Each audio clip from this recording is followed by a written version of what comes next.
Hi, hello. So every year we get to see these tributes to history of Black Americans.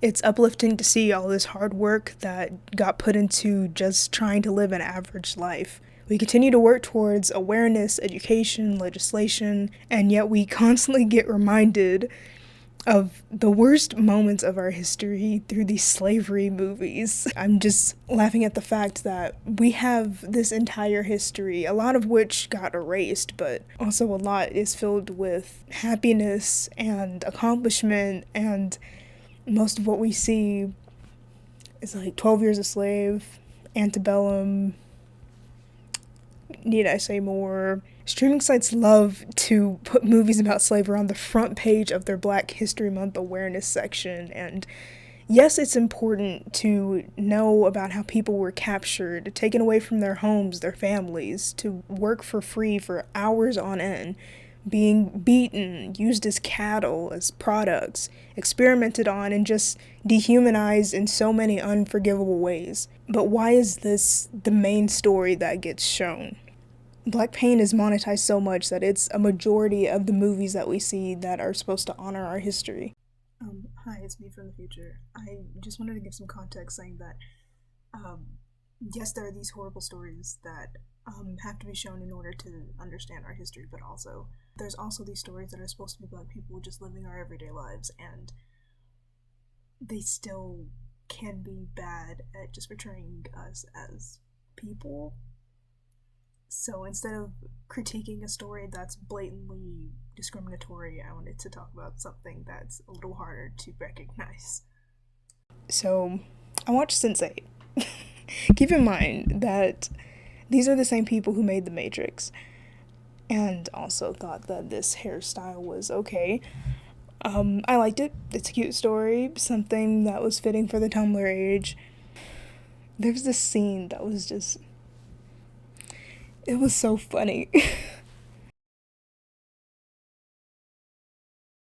For context, one of the characters was outed as gay, and a slur was painted on the side of his house. So, since all the main characters are mentally connected, they're sharing this moment of seeing this word, and it's all a different word for each of them. It's all based off of their experiences and of what they've been called.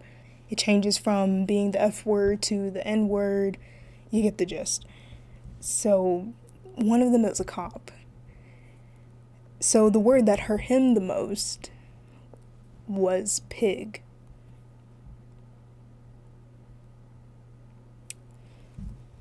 This was iconic, hilarious even. Okay, I didn't talk nearly enough about some of this stuff. Babe. Gosh, okay, so this whole series is definitely through a Western lens. Now that I think about it, the N-word is mostly just used in America. Like, there might be, like, knowledge about it, about how bad it is and everything in Africa, but it's an American thing. Like, it has roots in slavery, the civil rights movement, Jim Crow, like American history. So I don't even think that would even be relevant to his story technically. And I didn't even notice this earlier, but gosh, what's his name? I forgot his name. This is his name. This guy right here. He when he was looking at the word, his word was babe. That is not the same thing as being called the F word or the N word. It just isn't. Like, if someone thought that you were a hateful, bigoted person who dehumanized groups of people on the basis of wanting, like, a pure white race, like, if they called you that because that's how they perceived you, that is not the same thing as being discriminated against for something that you can't control. Like, even if that's not an accurate portrayal of your character, that is definitely not the same thing as being called the N-word.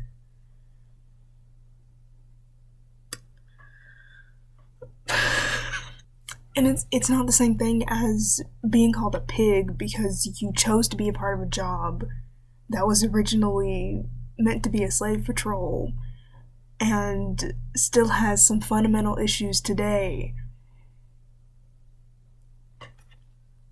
It doesn't connect, it's not clicking. Okay, but there's more. All of the characters have skills. They help each other in different ways based off of what they have the most experience in. So, some of my favorites, the doctor who helps heal people. We have the fighter. Well, one of the fighters. And then we have the bus guy. My favorite scenes was when one of the other people, the ones that have their own lives and situations being part of the main story, they need help with something, anything related to driving. Capheus is there. Nomi is running away from the cops and doesn't know how to drive. Capheus is there. Anybody needs an escape car or just figuring out how to ride a motorcycle? Capheus is there. I was telling a friend about this, and all I said was that this was just so funny. And he just went along with it, but I don't think he got why I found it funny. Because Capheus does have a backstory. He lost his dad when he was a kid, and it was to a cause that he believed in. He had to work to afford life-saving medicine for his mom. He ended up going into politics to make a difference. And all of these are good things that makes him more than just a one-dimensional character. But most of the interactions that he has with the main characters, the other characters, are him being a bus driver. It's like he's the side story that lasts for multiple episodes while everyone else would be the main story, if that makes sense. And somebody else might have a different view on this. I'm not saying that this is exactly what happened, that's just how I took it. It just didn't seem like he was an essential character. It seemed like he was an important character, but not an essential character, if that makes sense. It's funny because even though he has this backstory, he still feels like the bus guy. And it's so stupid and just adds onto this constant situation where being black and being important, but also just being human, can't happen at the same time. And so I just laugh at it. Like, even though we can be main characters, there's sometimes this disconnect where we can have depth, but we can't be the center of attention unless it's something traumatizing. And this isn't for every story, it's just what tends to get more attention. Like, even this series was canceled because it wasn't getting enough views for Netflix, and it still had some iffy things about it that I wish wasn't a thing. They have these characters fit into the stereotypes of a smart doctor, a legendary fighter, a bus driver that gets into it with some gangs, the man that feels like he has to be hypermasculine and fake a straight relationship. Like, these are stereotypes. And that kind of took the fun out of me watching it sometimes, because I was just like, who wrote this? And an example of this, of someone who's like still a minority, Nomi, who's the trans woman character, she doesn't have her story centered around her transition. Like, there's conflicts that have to do with transphobia, but her main story, the things that she mostly does, is centered around being a hacker. And every character got these different relationships and romantic interest, but Sun and Capheus didn't get a love interest until season 2. Just, I mean, having literally everyone else be a part of romantic relationships except for them two. That's interesting. And another scene that I wanted to point out was in the first episode. I'm pretty sure it was the first episode. Where the white cop, Will, he's with his partner, who is black or Afro-Latino, I'm not really sure. But him and his partner went to go scope out an area, and there is some gun violence happening. They come across this little boy who has this gunshot wound, and his partner didn't want to help him. By the way, this is a child. a black child who was dying from a gunshot wound, and his partner, who I assume is black, he looked black, he didn't want to help him.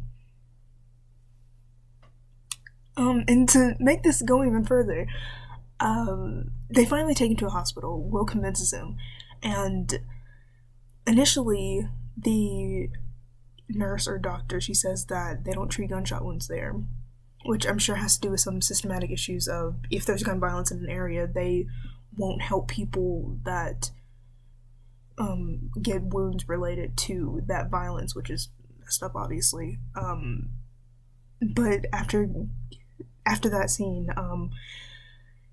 Will finally convinces this black woman, I'm assuming was the nurse or the doctor, to see him, to help him, and she asked him if what if this kid grows up and their paths cross again. It is like a negative situation, and would he regret helping him initially? A black woman asked this white cop if he regrets helping this little black boy who got shot just in case he became a gang member in the future. Who wrote this? Wachowski sisters, I just want to talk. Gosh. So the reason why I brought up the show is because, one, I just finished it, so it's fresh in my mind, and two, it's not outright wrong. Like, it's not... Someone wouldn't recognize this as being a negative impact on the black community face first, because really it's the initial thought of it is just like, wow, we have a black main character, he has all these things that he's trying to do for his community, for his family, and that's great, that is true. But when you compare it to the rest of the story, the rest of the characters, he doesn't seem to have the same impact, the same depth to him. When we recognize how black characters are symbolically given a platform, but still aren't necessarily at the same level of everyone else, it's easier to make stories that are actually good. And side note, I just want to say that it was great for them to show a gay and trans character, especially with it being written by two trans women and the trans character was played by a trans actress. That was a good thing. So, instead of watching 12 Years a Slave for the umpteenth time, may I suggest Insecure, Cinderella, Dreamgirls, Drumline, Jump In, Little, Spider-Man Into the Spider-Verse, The Wiz, Black Panther, and there's a whole bunch more, but that's just some that I've listed. And it's good to watch movies that are history-based because people need to know the impact and the part that each generation has had in getting to where we are today and where we still need to go. But if you ever just need a break and just want to see some black joy, it's out there, even if it is in low supply, it seems like. So, happy Black History Month. Be sure to support black businesses, creators, educators, and just anyone who needs help. I'll have some links in the description, and also you can support me. I want to grow this platform, so if you're interested, go ahead and subscribe. I'm also starting to save up for my transition, so if you want to donate, that would be cool. Thank you for watching. Be nice to people. Thanks.